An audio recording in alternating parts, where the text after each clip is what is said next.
Thank you, Jeff Smith and Alethea and the Unity Symphonic Band Orchestra. Thank you. That was a beautiful rendition of Somewhere Over the Rainbow. Somewhere Over the Rainbow. I grew up with that song. I grew up with The Wizard of Oz. You see, I'm a girl from Kansas. Yeah, I'm a girl from Kansas. And I learned at a very young age that movies can teach us a lot about our lives. I love movies. Movies can teach us about the characters in our lives, about ourselves at depth, and we can learn about the spiritual path, insights from looking at movies. One of the lessons I learned from this movie is there's no place like home. Amen. No place like home.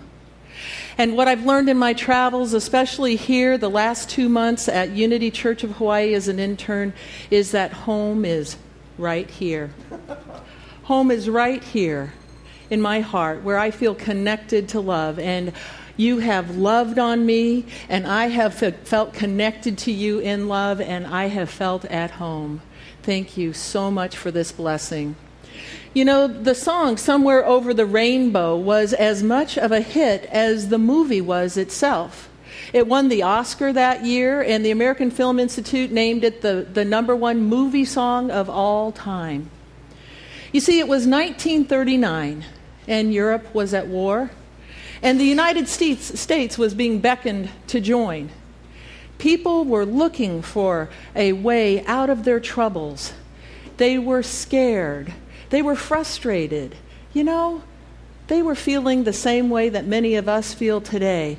And this movie and this song talked about a land. It was an escape that they could escape to this land where the wizard would solve all their troubles.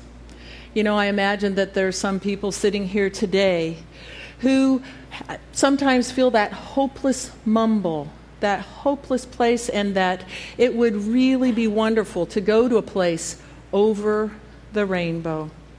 Dorothy pines for, she yearns for this place over the rainbow. You see, she doesn't feel understood, and she doesn't feel like anyone really loves her. She gets all caught up in this state of mind, and she runs away from home. She gets swept up in the tornado. She hits her head.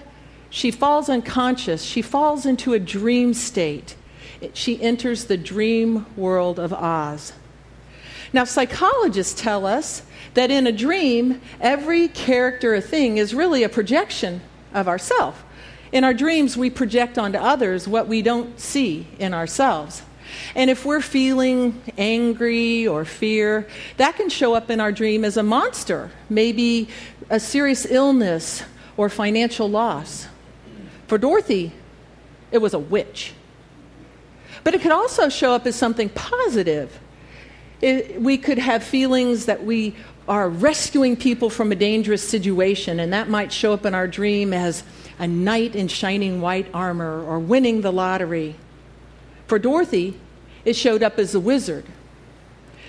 So Dorothy in the land of Oz was projecting onto all the characters what she failed to see in herself.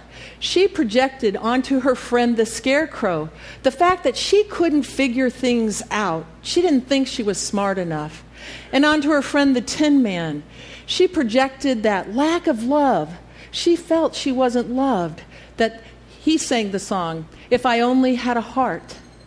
And she projected onto the Cowardly Lion that she didn't have the nerve. You know, when I look at my own life, I'm able to take these lessons and to really find places where I can apply these lessons. You know, don't you love that about movies? You can find lessons, and all of this stuff from The Wizard of Oz, it applies to our lives today.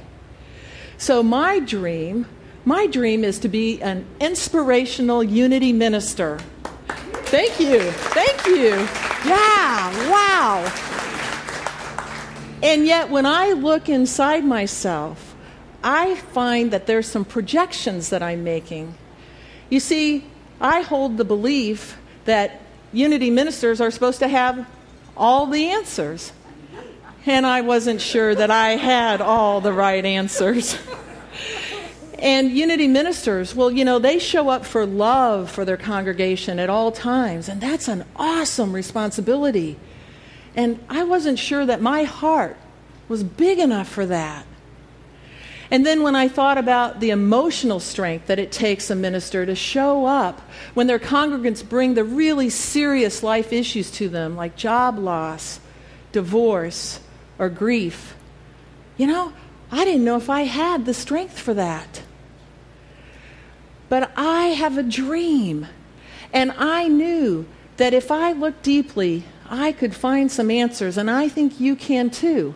You know, I found that I was projecting these qualities that I didn't hold for myself onto ministers I really admired, like Reverend Sky. And I found some words. There's another minister that many of us in Unity admire, and that's Charles Fillmore. He's a co-founder of Unity. Now, Charles, if you know his writing, it can be pretty dense. So let's take this line by line. Let's not try and read the whole thing at once. So Charles Fillmore wrote, "You are here for a purpose. That purpose is never fulfilled so long as you are dazed by the demands of the senses." You know, when I read that, you are here for a purpose. You are here for a big purpose. God has a plan for your life.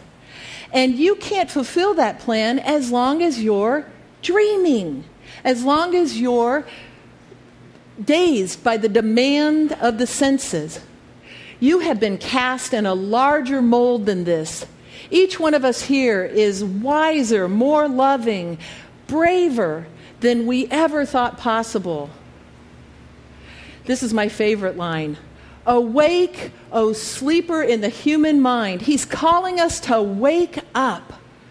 Rise out of low ideals into the high. Rouse yourself, for the kingdom of heaven is at hand. We have to rouse ourselves, wake ourselves up, because the kingdom of heaven is right here within us. It's the love we feel when we feel connected to each other. We need to wake up, just as Dorothy woke up. You know, when Dorothy got to the Emerald City, she was shocked to find out that the wizard didn't have any real power to get her home. And she was committed to going home. She didn't give up. She woke up. So let's look at what Dorothy did, and maybe we can see a way that we can get out of our own troubles. Okay, so Dorothy was asleep.